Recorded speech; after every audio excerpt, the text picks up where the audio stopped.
गर्मी शुरू हो गई है। कूलर, एसी, फ्रिज जैसे उपकरणों का उपयोग बढ़ गया है। भाजपा सरकार ने बिजली उपभोक्ताओं से और पैसा वसूलने की तैयारी भी कर ली है।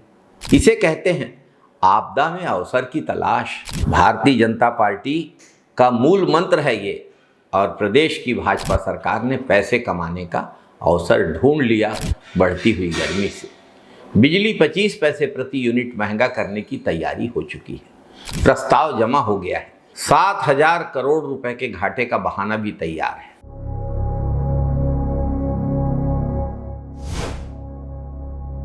नमस्कार साथियों, हमारा छत्तीसगढ़ बिजली सरप्लस राज्य दूसरे राज्यों को बिजली बेचता है। तो सवाल यह है कि संसाधन हमारा, कोयला हमारा, जमीन हमारी, पर्यावरण हमारा दूषित हो रहा है, प्रदूषण हम झेल रहे हैं, जमीनें हमारी गई हैं, लेकिन हमें ही महंगी बिजली क्यों मिल रही है? और भाजपा सरकार आने के बाद ये बिजली विभाग हमेशा घाटे में क्यों रहता है?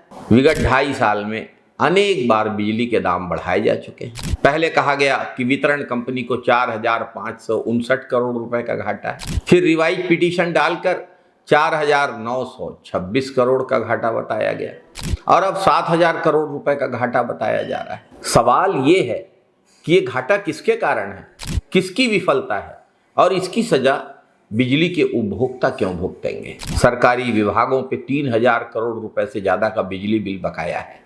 आईएएस एसोसिएशन पर ही 64 लाख रुपए का बकाया है। 22 लाख रुपए विधानसभा से लेना है।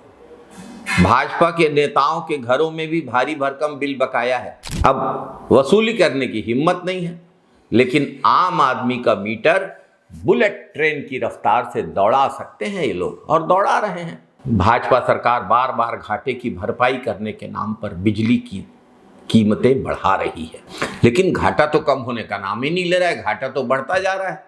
अर्थात बिजली की दरें बढ़ाना घाटे का समाधान नहीं है, समस्या कहीं और है। उसे दूर किया जाए। हर बार बिजली बिल बढ़ाकर बिजली उपभोक्ताओं के जेब से पैसे निकालने का ये क्रम बंद होना चाहिए। 2 साल में 4 बार बिजली के दाम बढ़ाए गए हैं। बिजली बिल हाफ योजना का स्वरूप बदल दिया गया है। स्मार्ट मीटर के नाम पर पुराने मीटर उजाड़ दिए गए हैं, जो आज कबाड़ में धूल खा रहे हैं। और इन स्मार्ट मीटरों की तो खासियत देखिए, अंबानी और अदानी का ऐसा संयुक्त उपक्रम, रायपुर से गांव के उपभोक्ता की बिजली बंद हो जाती है, और अब जनता को महंगाई का झटका दिया जा रहा है। स्मार्ट मीटर के माध्यम से स्मार्ट वसूली तो जारी ही है। अघोषित पावर कट, लो वोल्टेज जैसी समस्याएं जस की तस हैं, बल्कि बढ़ गई हैं। ये जनता के पैसे की खुली लूट नहीं है तो और क्या है? कहा गया था कि स्मार्ट मीटर में जनता से 1 पैसा नहीं लिया जाएगा। वह दावा भी खोखला, झूठा और बेनकाब हो चुका है। और बात सिर्फ बिजली तक सीमित नहीं है। चुनाव के समय महतारी वंदन योजना के नाम पर माताओं बहनों से वादों की झड़ी लगा दी गई। कहा गया सबको लाभ मिलेगा।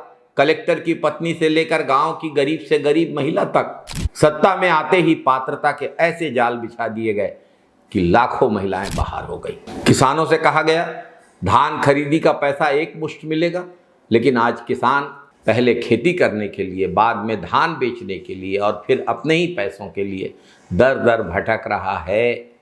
किसान को समर्थन मूल्य में वृद्धि की राशि नहीं दी गई, किसान की कर्ज माफी नहीं की गई, किसान को राजीव गांधी किसान न्याय योजना के 4थे किस्त की राशि, जिसकी व्यवस्था करके कांग्रेस की सरकार, भूपेश बघेल जी की सरकार गई थी, वो भी नहीं दी गई।